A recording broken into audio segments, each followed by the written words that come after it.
Hi everyone, welcome back to English Corner with me, Buliza. And today, we are tackling a topic that helps us talk about possibilities, dreams, and even regrets. We are diving into conditional sentences, or what many of us know as if clauses. We will break down how to use them correctly without the headache. So, let's keep it simple and get straight into it. Okay guys, first of all, we have to understand, kita harus pahami dulu the difference between if clause and conditional sentence. So, the difference is that if clause itu merupakan bagian dari kalimat atau we usually name it as anak kalimat yang diawali dengan kata if, and the function is untuk menyatakan syarat atau kondisi.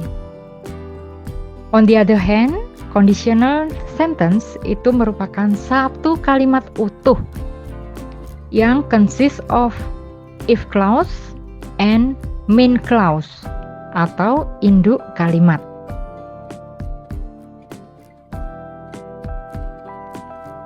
Kita langsung aja masuk ke type O.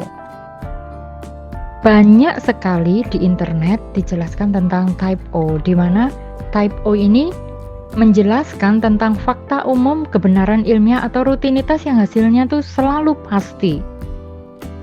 Rumusnya menggunakan simple present dan simple present.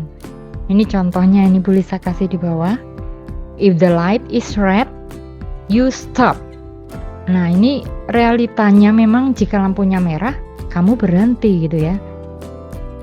Kita kasih contoh lain. If you heat ice, it melts. Jika kamu memanaskan es itu mencair. Nah, ini merupakan sebuah kebenaran ilmiah, fakta umum, atau sesuatu hal yang hasilnya selalu pasti. Untuk mempersingkat, Buliza seringkali menjelaskan pada kalian if clause type 1 ini dengan memasukkan type O tadi, type 0 tadi, type 0 ya, masuk ke if clause type 1. Nah, kita lihat. Tadi udah ada ya, simple present tense, kemudian diikuti simple present tense. Contoh kalimatnya sudah ada di situ. If you have time, call me anytime. Ini merupakan sebuah perintah. Kasih contoh lain deh. If you have time, let's go out. Nah, ini juga ajakan. Sedangkan if you have time, don't just stay at home. Ini merupakan saran. Oke, nah kalau yang ada di bagian bawah, ini seringkali yang dianggap sebagai if clause type 1, sedangkan yang baru saja Buliza jelaskan merupakan if clause type O. Kita lihat. Simple present nanti akan diikuti dengan simple future will. Contoh kalimatnya, if I have time, I will eat apple. If I have time, I will buy apple. If I have time, I will cut the apple into pieces. In fact, kenyataannya ini mungkin terjadi nggak? Mungkin. I or you possibly have time. Nah, jadi ini merupakan sesuatu yang sangat mungkin terjadi di masa depan jika syaratnya terpenuhi.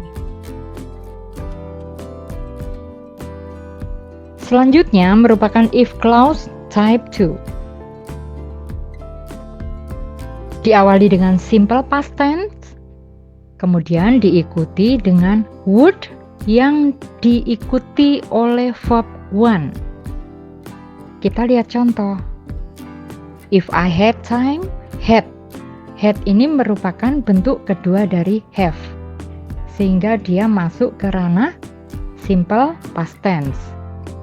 If I had time, I would eat apple. If I had time, we would eat apple. If I had time, I would buy apple. If I had time, I would cut the apple into pieces. Kenyataannya, I don't have time. Saya nggak punya waktu, jadi itu semuanya nggak terjadi. Berlawanan dengan fakta yang ada sekarang. Paham ya anak-anak ya? Oke, kita lanjut ke if clause type 3. Di mana past perfect diikuti would plus present perfect. Pernah buat kalimat seperti ini? Pernah baca? Pasti pernah dong. Nah, ini jadi Bu Lisa hanya review aja sedikit ya. Oke, Bu Lisa kasih contoh nih.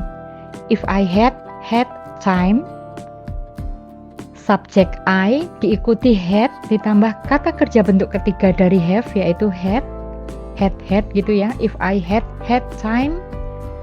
Terus if clause-nya bagaimana, diikuti apa? Would ada di situ? Ada. Lalu apalagi? Ada present perfect. Rumusnya present perfect apa? Ada have, ada kata kerja bentuk ketiga. Oke. If I had time, I would have eaten apple. If I had time, we would have eaten apple tonight. If I had time, I would have bought apple. If I had time, I would have cut the apple into pieces. Kenyataannya bagaimana? In fact, I didn't have time.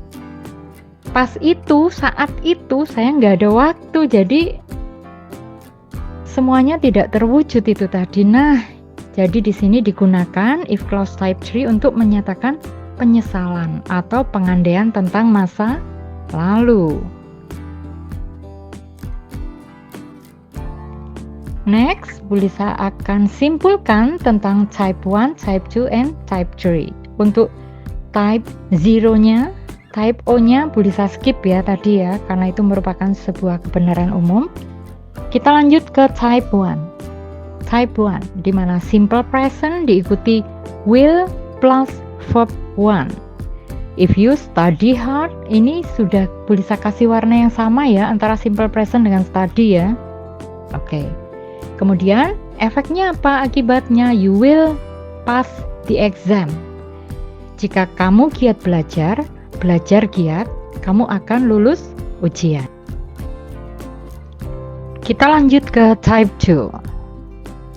Di situ ada simple past, diikuti would dan verb 1 atau kata kerja bentuk pertama. Kita lihat contohnya anak-anak. If I had wings, I would fly around the world. Jika saya punya sayap, saya akan terbang mengelilingi dunia. Nah, ini seperti yang sudah kita bahas tadi, bahwa ini bertentangan dengan kenyataan. Next ya, contoh kedua, Bu Lisa kasih catatan di situ loh. Karena ini pengandaian yang tidak sesuai dengan realitas saat ini sebenarnya, sehingga untuk subjek apapun, yaitu ayu, he, she, it, we, they, kata kerja bantu be yang digunakan adalah were, bukan was. Contoh kalimatnya, if I were you, I would study hard. Jika saya jadi kamu, saya akan belajar keras. Tapi realitanya nggak sama, saya bukan kamu gitu ya, Bu Lisa bukan kalian gitu ya. Sehingga digunakan were, meskipun subjeknya adalah I. Oke guys, Bu Lisa masuk ke type 3. Di sini past perfect-nya akan dipasangkan dengan would have ditambah past participle atau kata kerja bentuk ketiga. Ini sebetulnya kalau kita rasakan ya, ini merupakan pengandaian gitu ya, berandai-andai sesuatu yang sebenarnya nggak terjadi. Jadi kayak macam penyesalan gitu loh, kekecewaan terhadap masa lalu. Ini contoh kalimatnya ya. If we had met, ada had ditambah kata kerja bentuk ketiga, ini merupakan past perfect. If we had met 10 years ago, 10 tahun yang lalu, we would have built. have ditambah kata kerja bentuk ketiga. Ini merupakan present perfect. Jadi andai kita tuh ketemunya udah 10 tahun yang lalu gitu ya, kita pasti udah membangun bisnis yang hebat. Realitanya gimana? Nggak seperti itu. Jadi nih kayak kekecewaan di masa lalu gitu ya, atau penyesalan.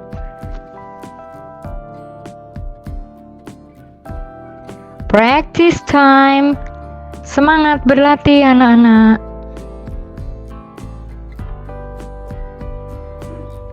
Wow, awesome.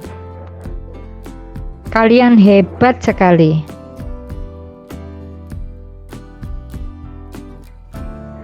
Terima kasih untuk semangatnya anak-anak. Senang belajar bersama kalian. Thanks for watching and sampai jumpa di video-video selanjutnya. Bye-bye.